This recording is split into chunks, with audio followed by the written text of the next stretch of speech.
Hey guys, it's Joey with Valley TCG. Hope everyone is having a good week. So I'm back. Yeah, I'm on the tail end, or I guess on the other half of a pretty grueling, I want to say a few weeks here with exam prep. And thankfully, I was able to clear that exam today. We'll see if I have to retake it. Hopefully not. I feel pretty good about it, which is good. But you never know with these things. But anyways, so now that I'm on the other end of that, I guess what other way is there to celebrate other than cracking open a booster box of the brand new FB-03 Dragon Ball Fusion World Raging Roar. So we're going to do that in the video here today. And then I'm going to also talk about, I guess, the giveaway at the end. So look forward to that. If that's all you want to hear, feel free to jump to the end there. But before I do start, please like, comment, and subscribe on the videos. Really appreciate everyone's engagement over the last, I guess, couple of videos here. You guys asked a lot of really good questions, so I think some of that I wanted to just talk about on this video, so that more people are kind of aware of maybe where I'm coming from with some of my points, with, I guess, buying more One Piece, as well as some of the other great questions that you guys just asked. So anyways, let's get started here. Really pumped. And I'm not sure if you guys have seen, but prices are moving. Whether that's OP06, I think OP06 is up to like $95 now. When I was talking to you guys a week and a half ago, it was like $85. $85 shipped on certain websites, or maybe under that, $85 plus taxes probably on TCG Player. So moving pretty quickly, right? That's about a $10 gain so far. I think unfortunately with how much in fees and how much shipping costs these days, to really make a profit, you'd want to see that box around $150. Oh, look at this nice box. So that's where you probably want to start thinking about selling. If you were just doing it for more of a short-term purchase, I like to buy things for the long term. So if it's not maybe double in price, I don't typically sell. I like to hold things for a little bit longer. But that's just me. I think there's other ways of doing this. And of course, you can just open the box, which I I have done.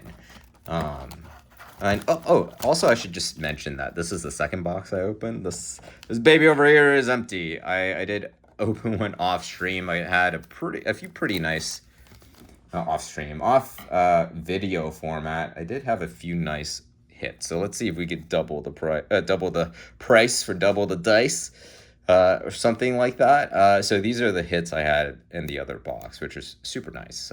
This is the alternate art secret rare, one of my chases. Although I have heard black is a kind of disgusting in this format, right? And maybe that's just kind of like a learning curve. We will see if that's the case, or hopefully they didn't break the game again. You like to think they did, right? But we never know. So some really good looking cards in this set so far. And of course, just like all my other opening videos, so there are code cards in here. If I get an alternate art in that pack, I will be sharing that code card with the rest of you. For now, I am going to be keeping the ones that do not have that, because I will be playing this game online. It's going to probably be my best way of getting access without driving 30 minutes plus tolls and gas and to my nearest LGS that hosts tournaments here. These boxes, by the way, are like $65 on TCG Player. And that's really a function of, ooh, nice little SR, the Black Son Goku GT. I think this is a really good card, and I think this is one reason why Black is really good right now. It's that energy marker dynamic. So it lets you ramp and just be very quick in how you turn out cards. And, energy is typically, I would say, a very interesting resource to manage. If you guys ever play green, or I think green mainly, you know that energy is like, there's a huge advantage just by having a little bit of a lead on the energy front. Anyway, so yeah, so these boxes are like $65. I'm not making money buying these boxes here, but that's okay. That's okay. So my thought process on Dragon Ball is, first of all, I do really just enjoy playing the game. Ooh, another SR, the Son Goku Green. So I do really enjoy playing the game here, and I think that this is kind of a binary output. If Dragon Ball were to sunset Masters, let's say they were to do that tomorrow, and Masters, by the way, for those of you who are not aware of the Dragon Ball game, so Bandai years ago released Dragon Ball, I guess it's called Dragon Ball Masters now, but I think it was just called Dragon Ball Super back in the day. And it was a Dragon Ball game, another SR. Wow, bang, bang, bang, SRs. Weird. So with that Masters game, which they renamed to differentiate between that older game and Fusion World. So that older game just had a lot of very complex mechanics.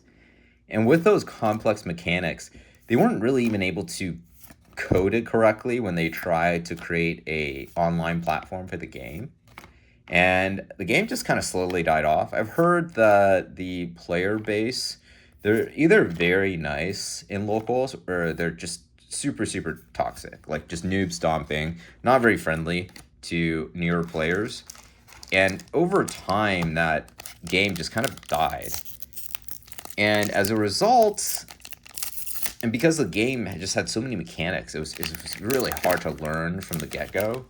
And with just how popular One Piece has been, they decided to remake the Dragon Ball game and make it in the,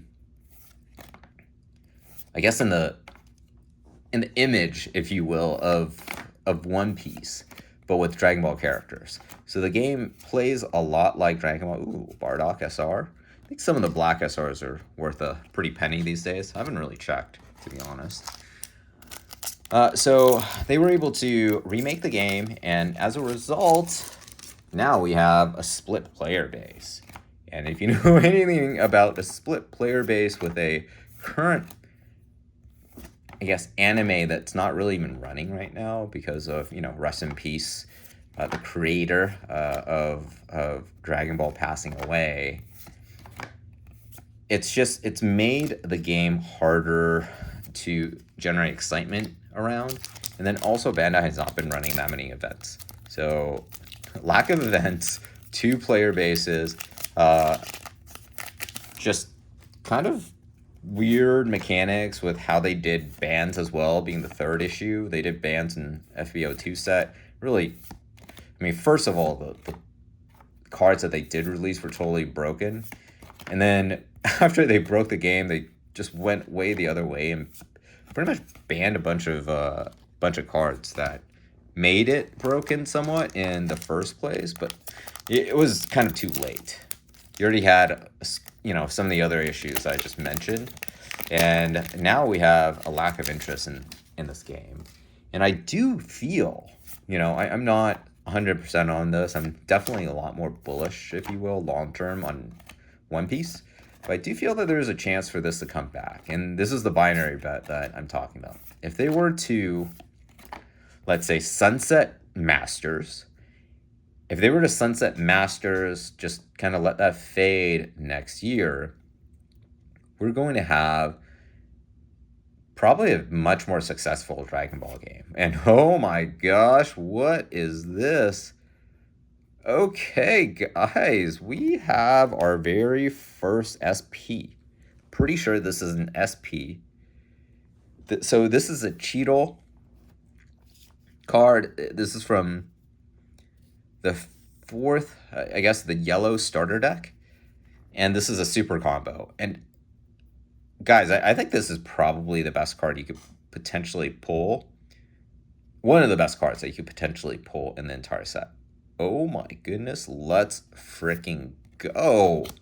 All right, we're going to sleeve this puppy up. If I can grab my sleeves on the side over here.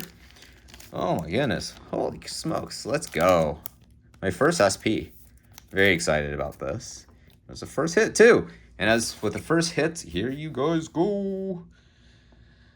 All right, so hopefully you guys can get something good out of that code card. I'm gonna throw that on the side so I do not accidentally use it myself. But if, let's say, I guess going back to the original point, that Dragon Ball were to merge its player base, I mean, these boxes are probably gonna be like $100. MSRP, probably not like crazy expensive, but definitely a lot more demand. And the gameplay is very similar to One Piece in a way that I think it's quite good. I think some people have other, comments on that, oh, it's not so unique, or, some of the cards are just not that broken and needs to be more broken. So I don't know. We'll see. We'll see, guys. Again, I'm less sure about Dragon Ball over the long term. But everyone has a but. I do think that there's going to be a sustainable player base for this for a while. We'll see what they do for the first anniversary set, FB-04, which I do have on pre-order. I'm excited about that. That's coming out, I guess, a little bit before Christmas, so that's always a good time to release cards to try to generate interest. Obviously, a competitive market, everyone wants to release cards at the same time, but if you are successful, then you become like OP-05, One Piece, right? OP-05, that was the one, that really catapulted One Piece from, kind of a slowing down game into the craze that it is still today. So we will see. We'll see if that happens. And what is going on with Bulma in this card? Oh my gosh. Interesting. That is a good looking Bulma. Oh, nice. SR. All right, so we have 5 SRs and 1 alternate art. So I think that means that we're probably due for at least one more. I mean, we are due for at least one more alternate art. I wonder if we get 2 with an SP. I haven't really looked at the mapping for this set, and I'm not sure if it's even available somewhere. But... okay, nice. Another SR. Jeez, guys, I think we've run through all the SRs.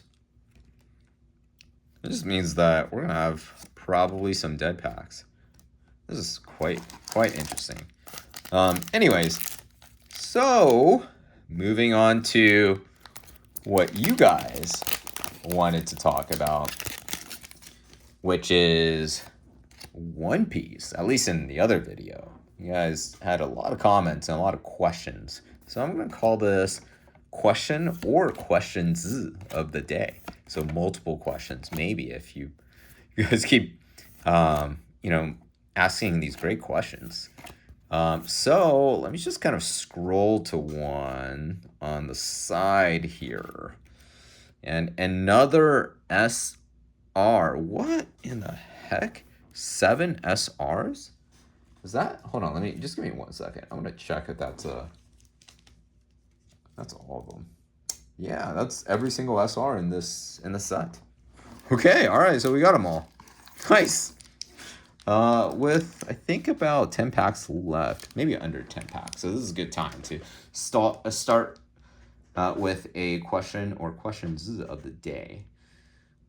So one question that I received was, let's see who this is from. So I just want to give you a shout out for your great question. I believe this is from Manny Simone Cards, who can't find his can't find this question. Oh, here it is. So I'm surprised you're sharing this information and not buying it all yourself.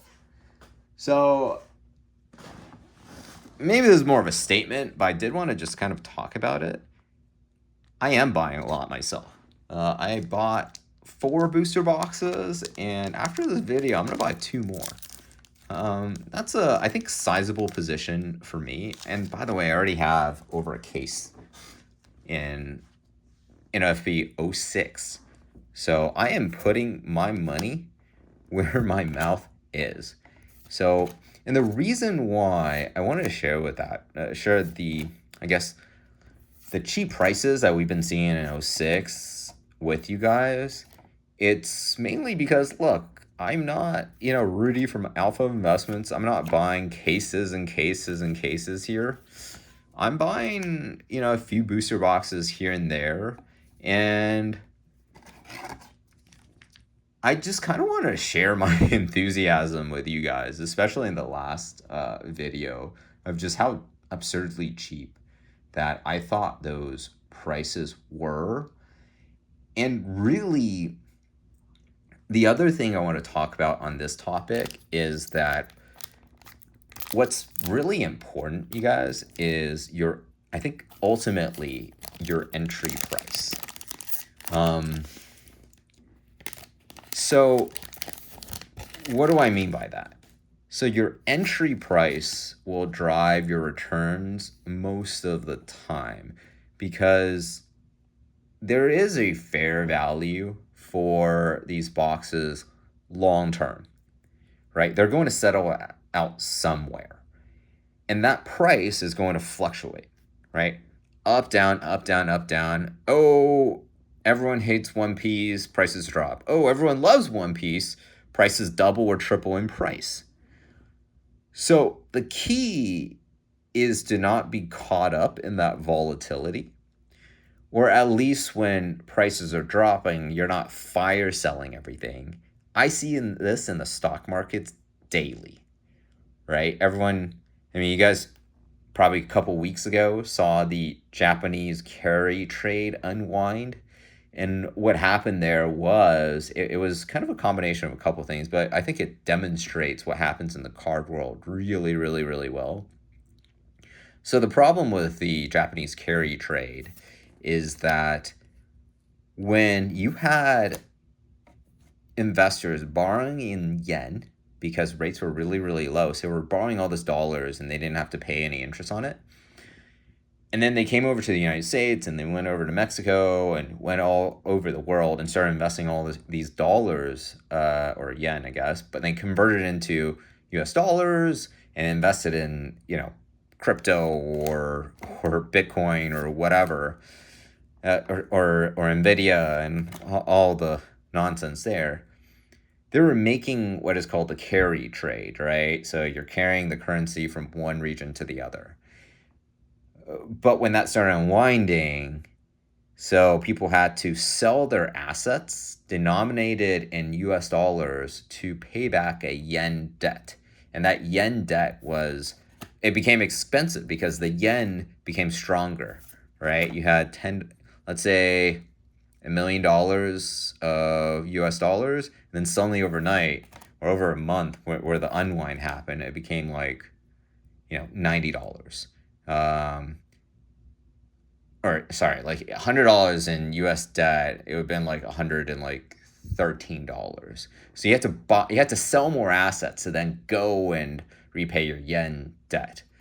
And you're probably just like, Joey, where the heck are you going with this? I promise you I'm going to get there. The idea is what happened was everyone started seeing, because people had to unwind these positions, they have to sell off like all of their assets to try to cover their debt. And then other people who are like, oh my gosh, I think the world's ending. Prices are down. The world's ending. I told you guys. I told you this is going to happen. And then they started selling too. And it just made the sell-off even worse. And this is something that happens especially in illiquid markets like this. All right, like JIRA and SR. Illiquid markets like JIRA and SR. I actually think this is a relatively cheap card, so maybe I am right in that. Here you guys go. Here's the code card. Here you go. So let's leave this too. So when people see this and people capitulate, they're just not going to, I guess, they're not going to believe that price is going to go up again, right? And that's just the mentality that happens in these situations. And you'll see again this price fluctuate up and down, up and down. And if you can get in at like $70 box, $80 box, $90 box, and the box rises to $200 a box, and then it falls down to $150, you're not really that worried, right? You're feeling still pretty good.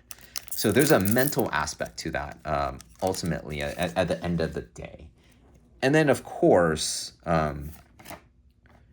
it is a easier way to make a lot more money long term if you can buy at a cheap price, especially as it appreciates over time, right? It is up and down, but sometimes it kind of mostly, assets go like this, where it starts down here and like shakes up here, right? But a lot of shaking in the middle here. So your returns from that perspective just looks better if you start cheaper. And that's why, I'm like, guys, like always kind of keep an eye peeled for good deals out there. I am a man that likes a good deal. Cannot lie. So that's kind of where I was kind of going with why I was really excited about that $80 or $90 box for OP06. Again, OP07, there is a reprint this month. When that does happen, I will be buying more. So I'm going to tell you guys right now, I'm going to be buying OP07, especially if it hits right now. I think prices are going to drop to like $80 a box for 07. I don't think the upside is going to be as meaningful as 06. Because again, I do believe that the manga rare is just not as nice, not as desirable as the Zoro manga rare in 06. But I still think that there's a lot of great cards. So yeah, that's what, I kind of was thinking when you guys were kind of asking these great questions. I just wanted to kind of talk about that. And yeah, I think that's the questions I had. Let's see. I'm just trying to think if there's any last things I should address here. Oh, and of course, I have to highlight all of this with the guys that you need to buy within your own means. Do not carry trade this. Do not borrow and then invest, right? Don't load up on credit card debt to buy cards here.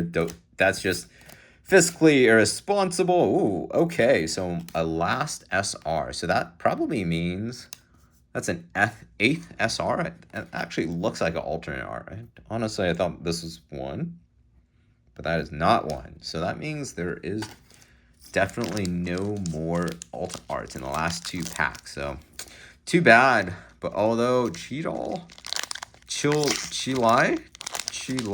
BR,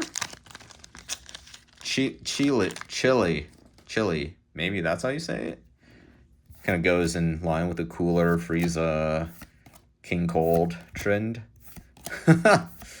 Anyway, so I'm a little bit hopped up on caffeine. As you guys can probably tell, I did drink a lot going into the exam, which was early this morning. All right, so last pack here. All right, so how do you guys win in the 100 subscriber giveaway? Here it is, right? So what I'm going to do is I am going to open a booster box of OP in the video. And in the video, I'm going to just randomly select one of the alternate arts that I receive. And with that, I will give that out to you guys. The reason why, that's it for this box, by the way. And the reason why I didn't do it this video is mainly because, well, there's two reasons. One, I want to open another booster box of Fusion World. But the other one, probably most important one is, or more important reason is I need to get a P.O. box so that I could just send stuff from there. So I think it just makes it easier from my perspective. And I think I looked online, it's like a couple $100, which is not a huge deal for a year to get a P.O. box. So I'm going to do that this weekend, or I'm going to do that like maybe after this video, and then I have to physically go to the USPS location to pick up the keys before it's yours. So that's what I'm going to do. But look forward to the giveaway, guys. I am looking forward to opening that booster box with you guys. And before you ask if there is a manga rare, I am taking that. So it's going to be one of the other alt arts. But again, if you watch some of my other videos, I've been entirely luckless on manga rares, on, ghost rares for Dragon Ball, and really not for a lack of trying. It's just very bad luck throughout it all, right? So I'm going to keep a manga rare for myself in the very small 1 in 36 chance that there is one. If that doesn't happen, I mean, any of the cards you guys could receive in that set that I do pull. So I'm excited for it. Hope you guys are too. That's it for me from this video. Keep those great questions and comments coming. Looking forward to kind of answering and seeing what you guys are curious about, where you guys are buying. Love to hear more from y'all. Anyways, thank you guys for watching the video. I will talk to you guys next time.